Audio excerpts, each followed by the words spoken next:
Nothing is true. Everything is permitted.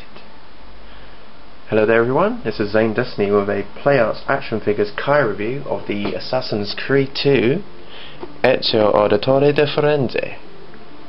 And as you can see, it retails for a Forbidden Planet price of £49.99 sterling. And straight off the bat, you can see it's quite pleasing. If we turn the box around, we can see a little silhouette of a man. And to the back we have a few splash photos of a couple cool poses we can have him in. Obviously, this being the keeper for me. Turn once more, we can see the Creed logo. And back to the front. Rightio. So that's enough of Ezio in the box. It's time we broke him from his seal. And this is Ezio free from his box. Now I will say now, I do apologise if you cannot see any great details. I do have a low quality camera and I am still quite new to these tour reviews, so I hope you can forgive me. Rightio, so this is Ezio, and if you haven't guessed, he is from the Assassin's Creed generals. Well, last three. And the armour that he is wearing is known as the Armour of Altair, which first appeared in Assassin's Creed 2. Once you collected all the seals in the entire game and went to the Auditore basement in Montegiorione, and you unlock the Ultimate Armour, which is in my opinion the best looking Ultimate Armour in all the series. I unlocked the Brutus and Brotherhood and it didn't quite appeal to me. I haven't yet unlocked Revelations, but I still don't think it could be as memorable as Altair's. This particular armour does make a brief appearance in Brotherhood, but I won't spoil why it is brief. Okay. Right, so quick introduction's done. I shall move on to show his articulation. I won't be doing it the traditional way, I'll just be taking snapshots and talking through. The box states that there's 26 points of articulation, however some of this is reduced due to the material of plastic used and the shape of certain areas, namely the lower dressing, which does reduce some leg movement because of its limited flexibility, and also the shoulder armour, which also reduces some posability as well. The knees and elbows are made of ratchet joints, so once it clicks it's staying in place. However, if you try to pose those parts in between clicks, it might just click to the next part or go to a previous position, so it's something to watch out for while posing. The next part would be the head, and it's not impeded by the hood at all, it's very articulate, which is very nice. And as you can see, this is Ezio in a get down or get down pose, just to see the extremes that you can put them under. Last but not least would be the ankle joint. There isn't much ankle joints in this at all. There's up and down, little side to side, that's it. And if you look closely, the detail on the shin armour is very nice. And next important detail you can look at would be the cloak and hood, which I find very, very, very nice to look at. This next part is, you can just imagine Ezio running across rooftops and you at the ground looking up at him. He's looking at you, don't worry, he's not going to assassinate you. He's just running by you and he's just caught your eye. And you've caught his eye. Yeah. Next point of detail would be the assassin belt, which I think looks very, very nice. But as you look closely into the dagger areas, you do see the molds of plastic linking together. It's not a big deal, but there is slight warpage in some of the dagger shapes as well. So brilliant, but not brilliant. Okay, now that that's done, we can go on to accessories.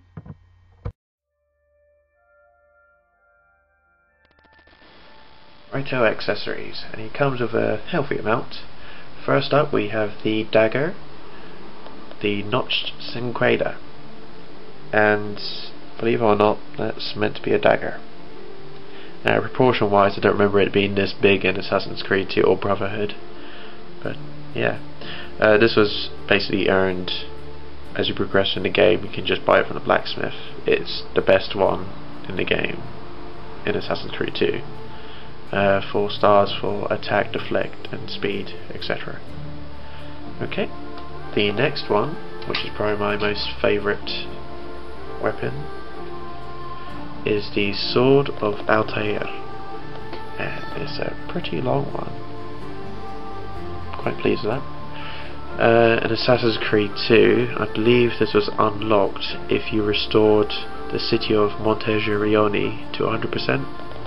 And in Brotherhood, if I remember rightly, it was to complete all Assassin Guild challenges. And again, this is the ultimate sword, 4 stars in all directions. And that fits in the same sash that's on his belt, just in front of the dagger slot. I'll have a photo later on showing how these are done. Next up we have the Assassin Blades. One for left, one for right. And for this one, you just replace the blade that's already on the van brace, stick this one on, and this one just pops into the right one. Okay. So, and next up, replaceable hands. We have the left hand, which is a closed fist for punching, I guess, or epic thrusting, you know. Duffman. And the right hand is the Metal Cestus Glove, which is mainly for holding a dagger and sword. In Brotherhood, this was used so Ezio could jump climb. Well, I don't think he really needed it to jump climb in Assassin's Creed 2, but oh well. They had to make Da Vinci do something. And with these, it's just basically pop and pop. Okay, I'll have a few shots now, just of Ezio with his weapons and a few poses, and maybe me just talking about random things. Okay, enjoy the pictures.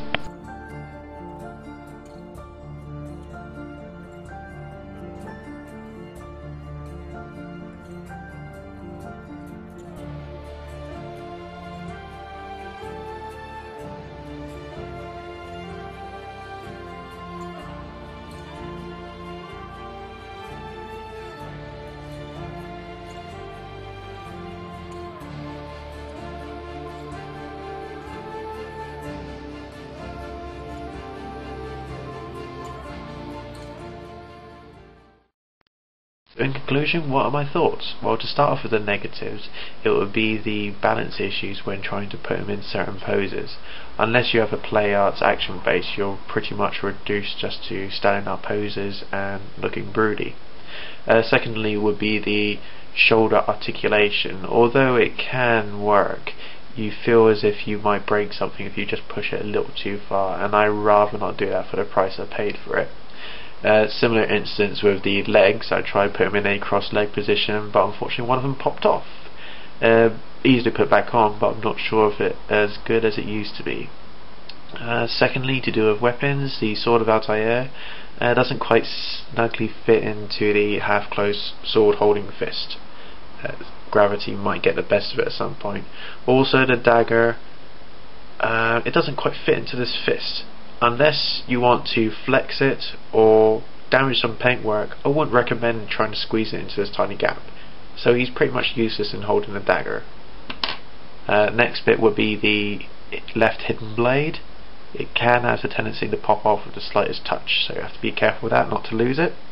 Very expensive to lose. Next would be the left. No, sorry. Yes, that's right. Left closed fist.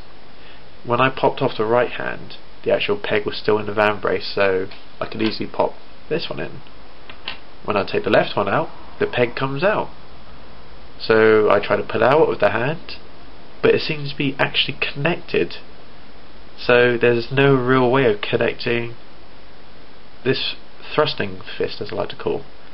One of the photos I have it on, but it's just basically resting on a van brake, so this is pretty much redundant. It could be just an issue with my kit, I'm not sure, but I'm not going to risk breaking something just to get something out. Another issue I've been told is with the hip joint, that it can be very loose. It's not an issue of mine, apart from the broken leg now, but well, luckily I was lucky in that department. Another area would be the actual throwing knives. The detail is nice, but in some cases you do just see the plastic molds merging together, and it kind of kills the realism a bit, even though I know it is a model. Now for the positives, well, the attention to detail is very, very nice. The cloak and the hood, the texture they use for that is very nice, and the armour, the details inside that are very well done. I'm very happy with how they did the head joint. It's the actual, if you can picture it, you move the torso rather than just the head, and the whole thing moves around, which I think is quite clever for that. What else? I guess it's the fact that it's middle-aged Ezio, not his young Florentine Peter Andre self. Yeah, I prefer this age Ezio. Revelations Ezio is okay, but yeah, in his prime he was much more appealing. Unfortunately, that's what I've got for positives. I mean, what can I say? It is a basic PlayArts model. It's just sit there and display. It's not built for toy battling or things like that. It's just sit there to look nice. It would be nice if I could get like a proper display case for it eventually, but at the moment he'll just be stuck in this position, maybe falling a lot. So after weighing all the pros and cons of the model, I should give it a synchronization rate of 75%.